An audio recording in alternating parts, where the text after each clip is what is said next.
आज सकाळୁ आम बाहरी गलु जगन्नाथ को दर्शन करने।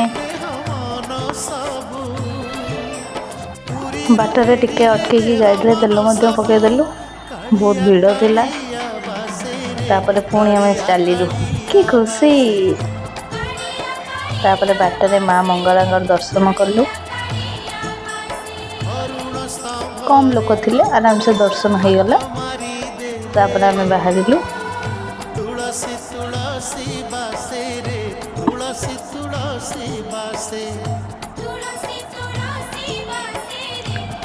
तापर पुणी आम चलू प्रभु जगन्नाथ पाखक अल्प बाट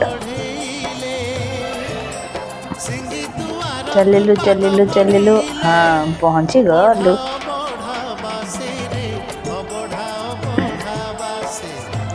पहुँची गलु आम पुरी रे जगन्नाथ दर्शन करने।